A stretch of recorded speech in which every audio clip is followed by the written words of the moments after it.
You are Locked On Giants Postcast, part of Locked On Sports San Francisco on the Locked On Podcast Network. Your team every day.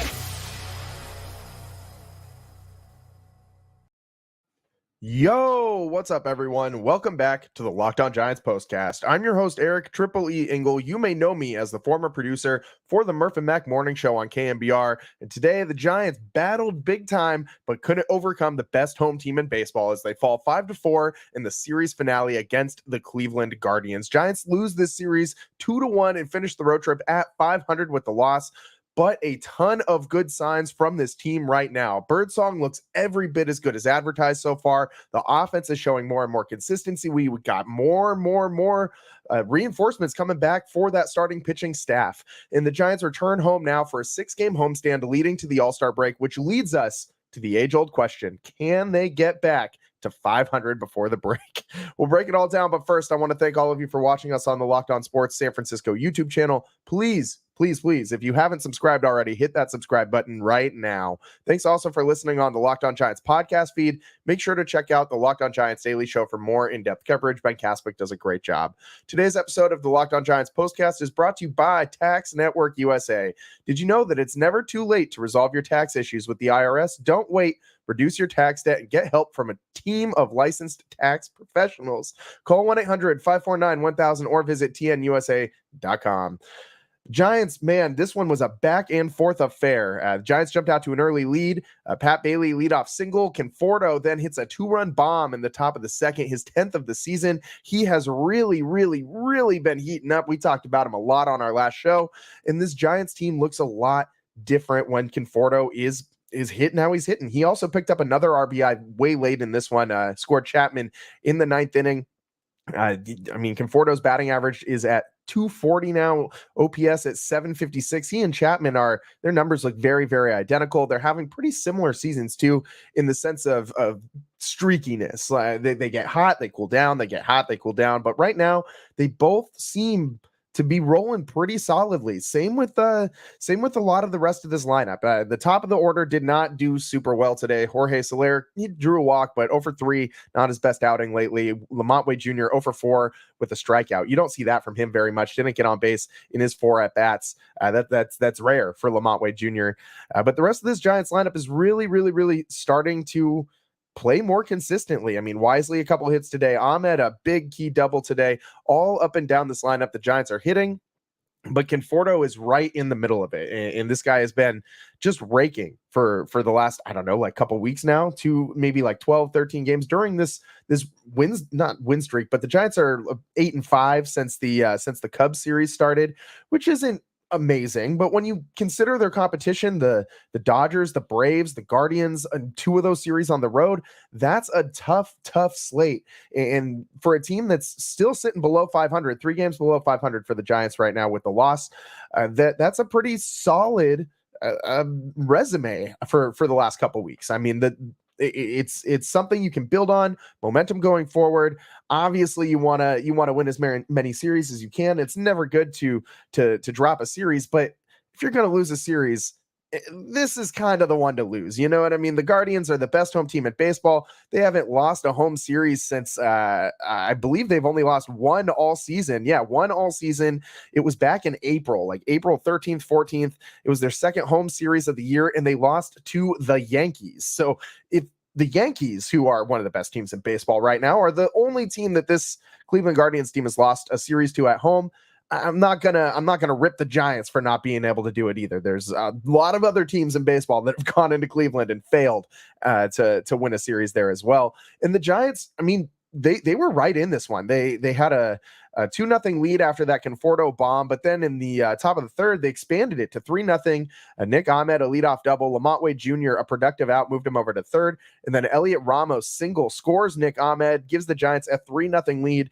Dude's doing everything he can to pad his all-star resume, and we are going to get the announcements of the all-star reserves and pitchers in just a couple hours here. Right now, at the time of recording, it's about 1:40 p.m. on Sunday. So if you're listening to this after, if you're not joining us live, if you're listening back to the show later, the all-star selection might already be out. Some of these might be a little moot talking points, but we gotta discuss it. I mean, Elliot Ramos needs to be an all-star for this Giants team.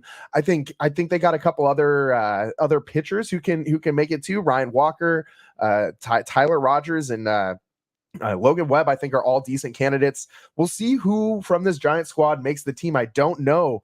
It's a pretty crowded National League starting pitching rotation. There's been a lot of really good starting pitchers in the National League this year. It'll be tough for Webby to make the selection, but he's pitched the second most innings in all of baseball. And if you've watched his games, he's been really gritty, grindy, worked through a lot of adversity. I think he's done enough to at least warrant some consideration. Elliot Ramos has done more than enough, I think, to make the team outright, not just be considered for it.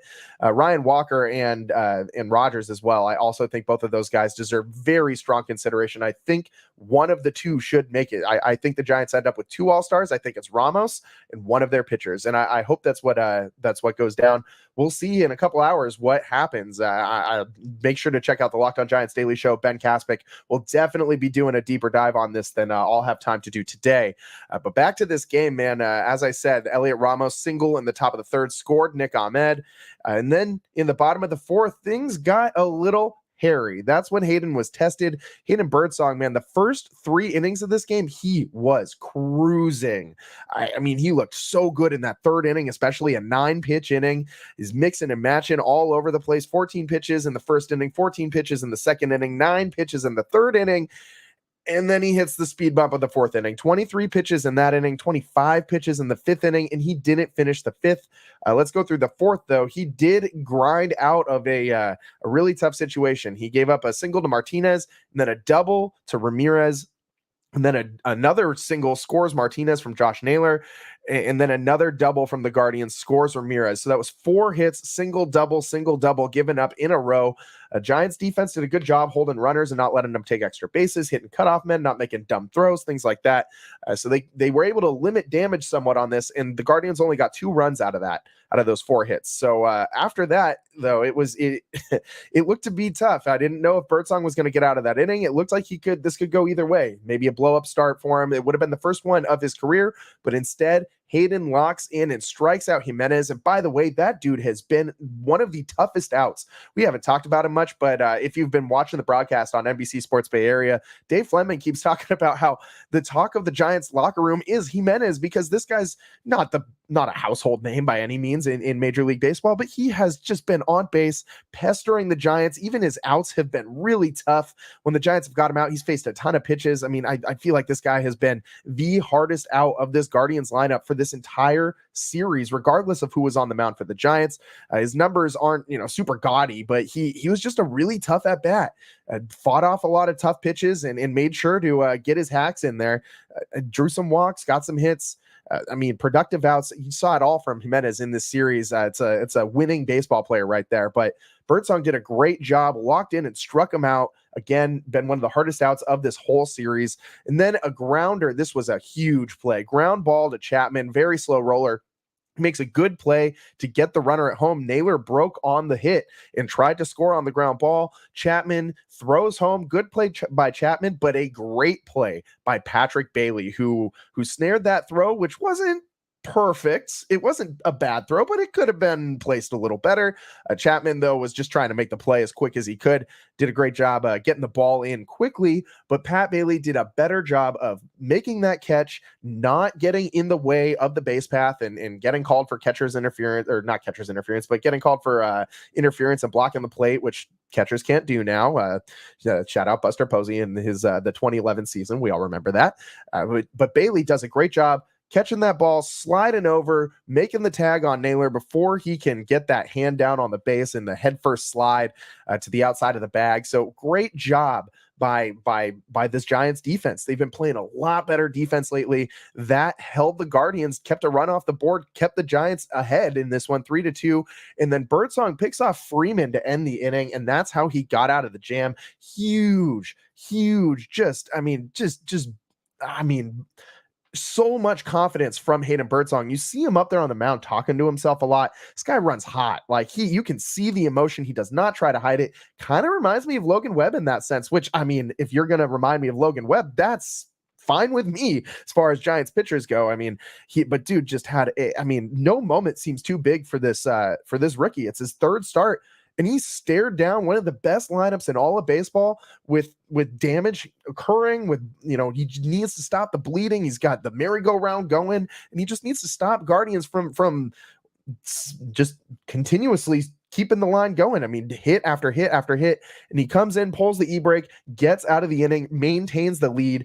This was a huge moment in this game for Hayden Birdsong, and I think that says a lot about who this guy is as a pitcher, his competitiveness. He wants to win. He's a fighter. He just battles out there on the mound, and I really like his pitch selection. This guy's got the whole kitchen sink to throw. I mean, he's got like 4 or 5 different pitches he's been using, and he showed you the whole arsenal today. His pitch selection is really solid. I think we've seen him get better and better just in this short time that he's been up in the bigs. He has, really shown you he knows how to use his brain to beat you at the plate, not just his arm. He knows how to change locations, change the eye level, and change speeds on people.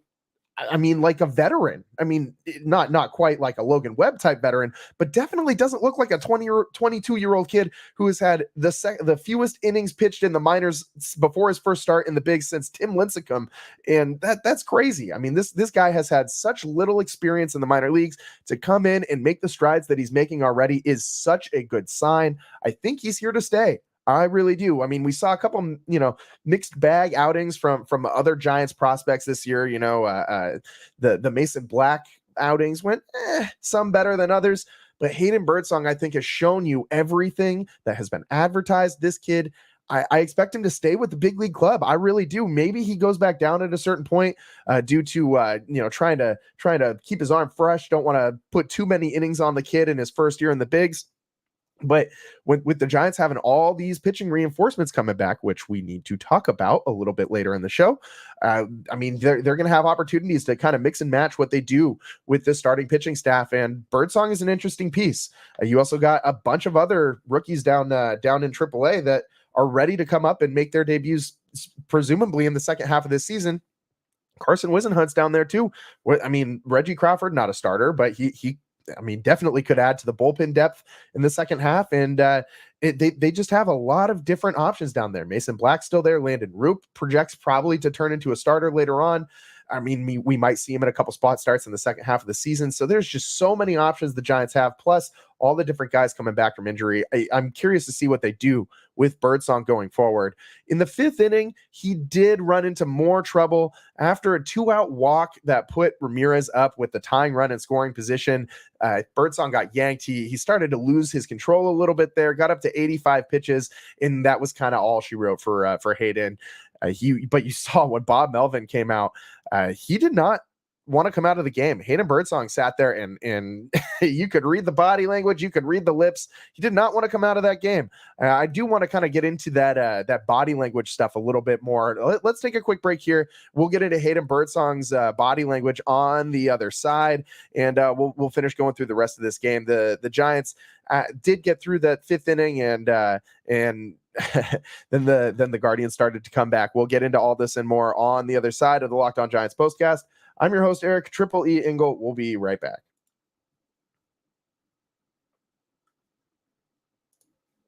Today's episode is brought to you by PrizePicks. PrizePicks is America's #1 fantasy sports app with over 5 million members. PrizePicks is the easiest and most exciting way to play daily fantasy sports. It's just you against the numbers. You pick more than or less than on 2 to 6 player stat projections for a chance to win 100 times your money. Baseball season is officially underway, and there's no better way to cash in on the action than PrizePicks. Add your favorite players from the diamond to your PrizePicks lineups all season long, whether it's strikeouts, RBIs, or first inning runs. Take your pick of more or less and add them to your PrizePicks lineups today. You can now win up to 100 times your money with baseball-only lineups on PrizePicks. If you submit a winning lineup featuring 4 Demon Squares, you'll cash in big time on the biggest moments of baseball's early season. Download the app today and use code LOCKEDONMLB for first deposit match up to $100. Again, download the app today and use code LOCKEDONMLB for a first deposit match up to $100. It's PrizePicks. Pick more, pick less. It's that easy.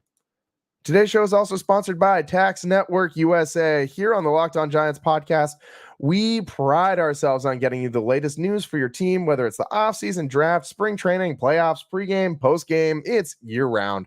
You know what else is year-round? Collection season. Just because tax season is over doesn't mean the IRS will stop coming after you for unfiled taxes. The IRS can garnish your wages, levy your bank accounts, and even seize your property. Don't let the IRS target you. Let the licensed professionals and tax experts at Tax Network USA go to bat for you. With over 14 years of experience and an A+ rating by the Better Business Bureau, Tax Network USA has saved their clients over $1 billion in tax debt. Whether you owe taxes, have complicated matters that require tax planning, or finally hit that parlay this season and need help correctly filing, call 1-800-549-1000. Again, that's 1-800-549-1000 or visit tnusa.com/lockedon. And be sure to mention Locked On Giants at checkout and you'll receive a $250 discount off their services. Tax Network USA. Welcome back to the Locked On Giants postcast. I'm your host, Eric Triple E Engel, and we got some more to get into. Tons of permutations from this game, man. I feel like I could do an hour-long show on just today's game alone. We'll try and get through all of it, but just so much to discuss. I mean, Hayden Birdsong's out, and we got to get through the rest of this game. And the events of the homestand, there's a Willie Mays public memorial on Monday.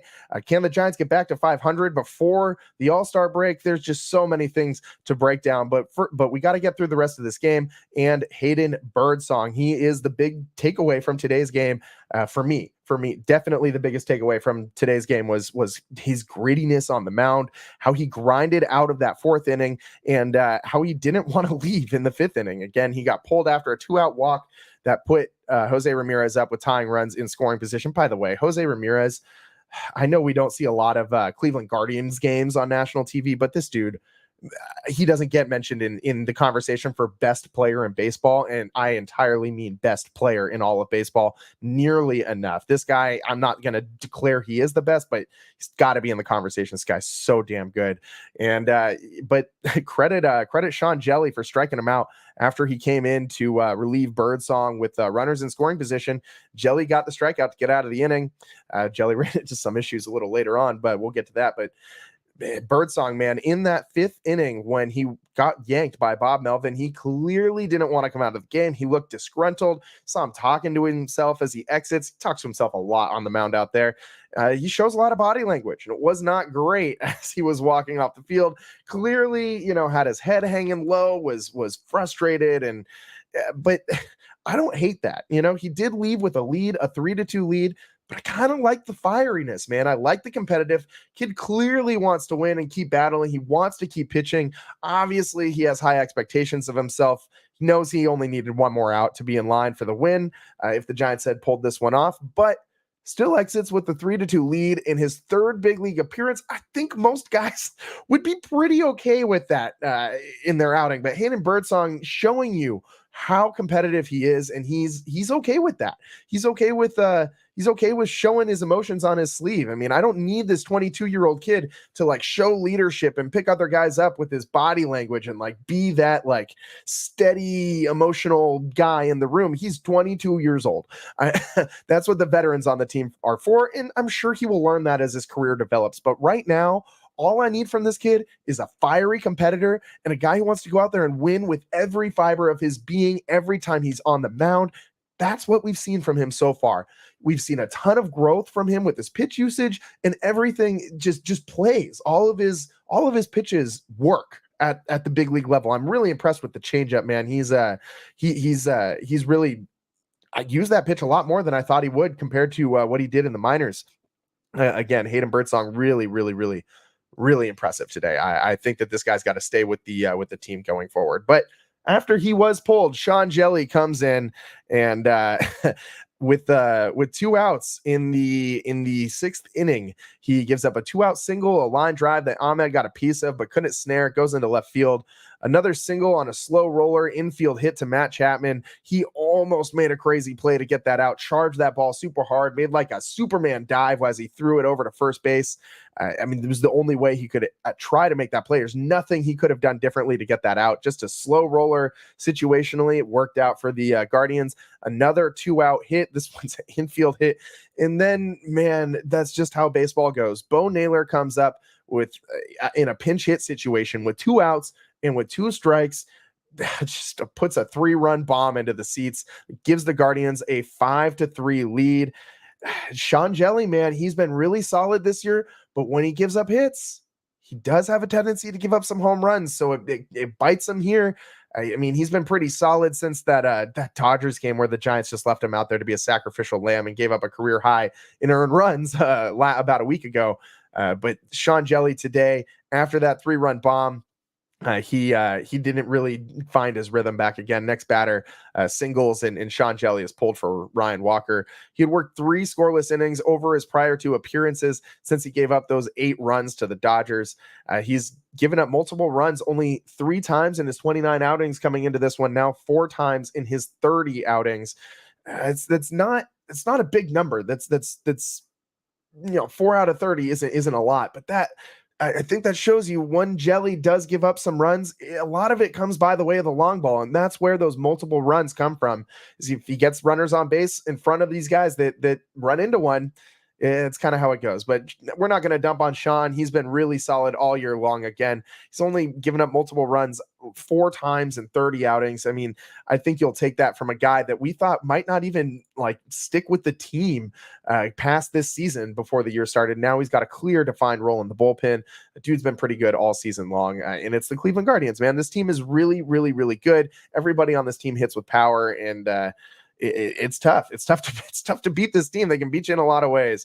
Then we got into the Cleveland bullpen, and they just shut the Giants down, except for the Giants, we should mention, did get a run off of Class A, the toughest closer in baseball this season, ERA that's like around 0.5. Like, this dude's just been lights out, and Chapman doubles off of him, almost got it out of the yard, hits it to the deepest part of the yard though with the tallest part of the fence, and hits off the top of the wall, and gave Conforto though a chance to drive him in. Matt Chapman stole third, and then Conforto a ground out scored Chapman on the play.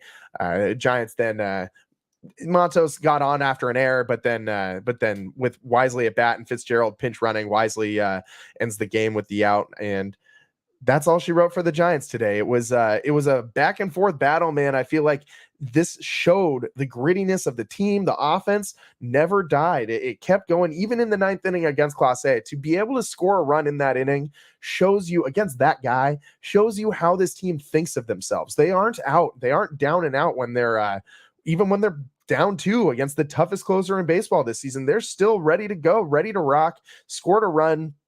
And that's, I mean, you get one off Class A, that's like a mini win in and of itself. I mean, we're looking for more than moral victories at this point in the season for sure.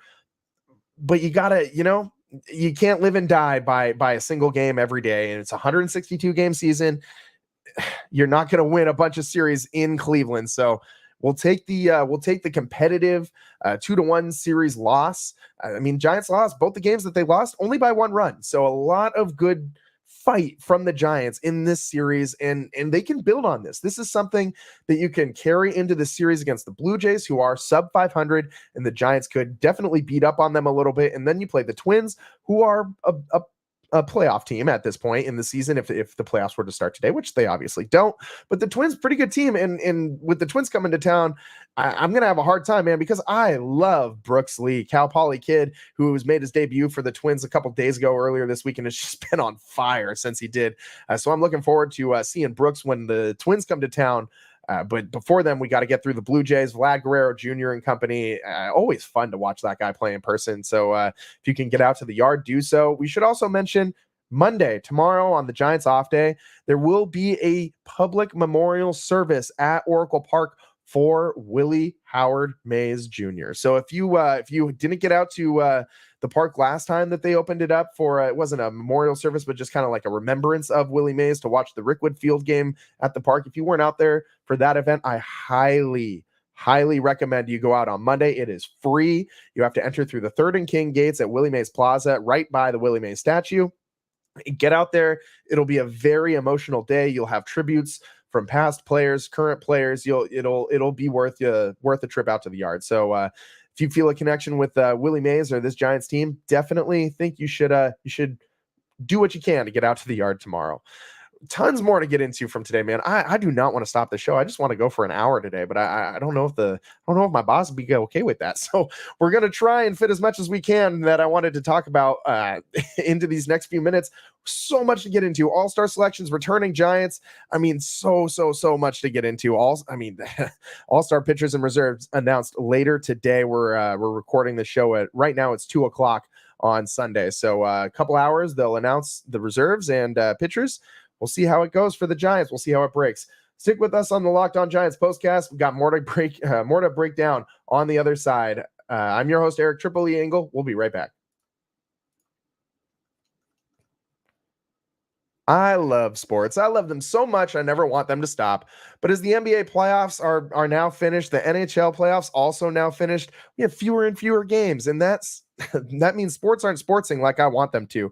But FanDuel lets me keep the sports going whenever I want. All I have to do is open the app and dream up bets anytime I'm in the mood. And you guys already know I can always dream up some Giants bets. Plus, we got Olympics coming up. You hear Dave Fleming constantly talking about the hammer throw. I think I need to get in on some action for the hammer throw. If FanDuel's got it up there, I got to check.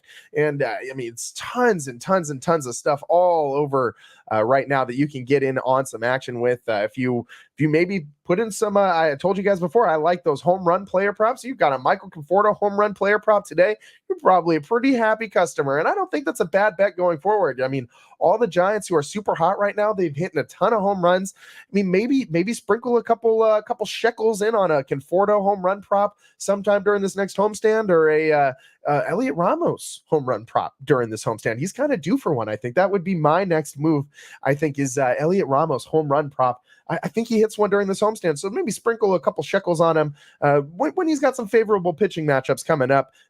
Those pitchers are TBA for those games for the Blue Jays. So we don't really know what they're looking at yet. But once we do know, maybe find a favorable matchup, sprinkle a couple shekels on an Elliot Ramos home run. So anytime this summer, FanDuel is hooking up all customers with a boost or daily bonus all summer long. There's something for everyone every day. So head on over to FanDuel.com and start making the most out of your summer. FanDuel, official sports betting partner of Major League Baseball.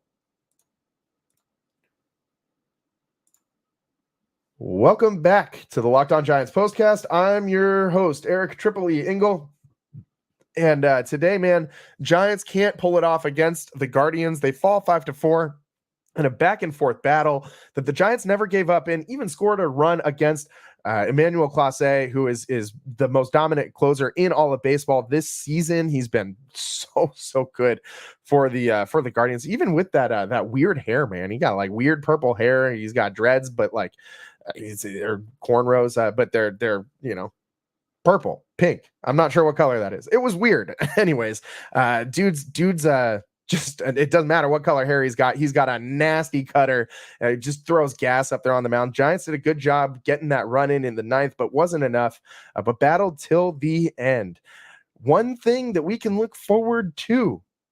I can't believe we waited this long in the show to talk about this. Blake Snell is going to make his start on Tuesday. He returns to the Giants staff. It's a big deal for the Giants to get all these pitchers back healthy. Kyle Harrison, Blake Snell, Alex Cobb also made his second rehab start for Single A San Jose on Friday, through 45 pitches in 2 scoreless innings, 5 strikeouts.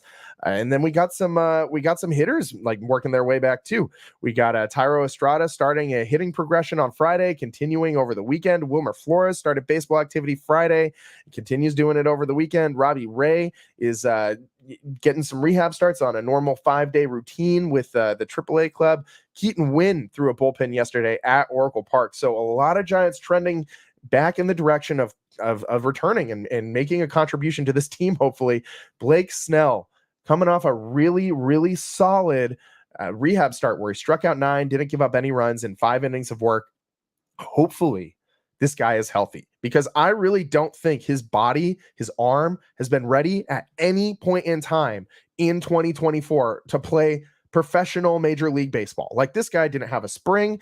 Yes, he had an off-season program that he developed on his own with his trainers and things like that, but throwing a bullpen or two, not a bullpen, throwing bullpens at like your local high school and things like that, or your local community college, is not the same as going to camp, being in the environment every day, eating the meals that are prepared for you, working out in very regimented ways with everybody else, the spirit of competition, everyone pushing each other in camp. You can't replicate that on your own. It's really tough. And I think you see that in Blake Snell's, failure this year. Let's call it what it is. He has been so far a failure of an addition to this pitching staff. He has been, nothing what the Giants thought that they were going to get from him. But this season isn't over. If he can come back and shine in the second half of the season, we will be singing a much different song about Blake Snell by the end of the year. And the Giants really, really, really need that from him if they're going to make a push to the playoffs. It depends on offensive consistency and the starting pitching staff getting healthy and being effective. And Blake Snell is a huge, huge piece of that. Might be the single biggest piece of that. So a lot to look for on Tuesday when he comes back against this Blue Jays lineup, who, yes, I know the Blue Jays have not been very good. That lineup still scares me. They got a lot of super talented hitters on that team, and the potential for that team to just really destroy a pitcher is always there. So I hope Blake Snell goes out and looks like old Blake Snell that the Giants have not seen at any single point at all this season. The Giants, I think, go as Blake Snell goes in the second half of the season. If they're going to make a playoff run, he's got to be a part of it. It's got to be a big part of it. Oh, man, we barely even talked about the road to 500. We got to wrap up the show, but again, the Giants, the road to 500 continues. We'll get through it real fast. Pretty improbable looking at if they can reach 500 before the All-Star break. They got 6 games left, 3 versus the Blue Jays and 3 versus the Twins. The Giants can only lose 1 game between now and the end of this 6-game homestand if they hope to reach 500 by the All-Star break. Can they sweep one series and win the other? I don't know about that. I think that they can probably win both these series, but I think asking for a series sweep and a series win, I don't know, man. I think the more likely candidate to sweep is obviously the Blue Jays. It's going to be tough to win a series against the Twins, although you're at home. I think you have a shot to do that for sure. And you have a shot to sweep the Blue Jays, but that's like asking for a sweep is a lot to ask for. So I don't expect the Giants to hit that 500 mark before the All-Star break. Doesn't look like they're going to be able to do it. And but this team does have something that they can build on with this road trip. This is a very solid road trip, even though they only went 500. Still playing 2 of the best teams in baseball, the Braves and the Guardians. So I'm happy with a 500 road trip. The Giants have been really bad all year long on the road. This has been, I think, a turning point in the season. Really could be. We could be looking on this after the All-Star break as this is when the Giants got back to playing good baseball. The offense has been very consistent lately, scoring 3-4 runs a game for a while now and tacking on some more in some other games.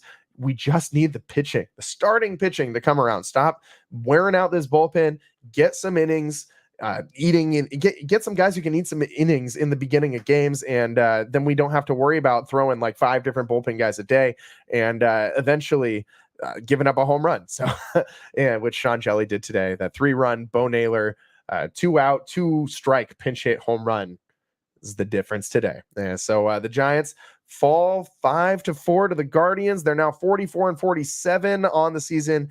Again, they return home to Oracle Park for a 6-game homestand. First against the Blue Jays, then the Twins. We'll see who makes the All-Star team.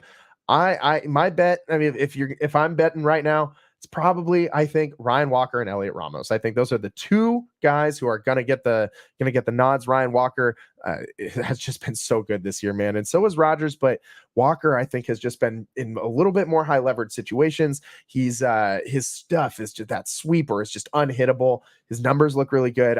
Those are my two picks. Elliot Ramos needs to make this damn team. I'm gonna yell and scream on the next show if he doesn't. So just a little warning for you guys. If you don't like hot Triple E, then don't tune in next time if Elliot Ramos doesn't make this all-star team. But I guarantee you it'll be entertaining.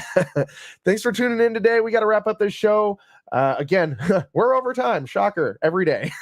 Thanks for joining us on the Locked On Giants postcast. Again, reminder, Giants off day tomorrow. Get out to the Willie Mays celebration of life at Oracle Park tomorrow, and then the Giants take on Canada's favorite team, the Toronto Blue Jays, starting Tuesday in the 3-game series at Oracle Park.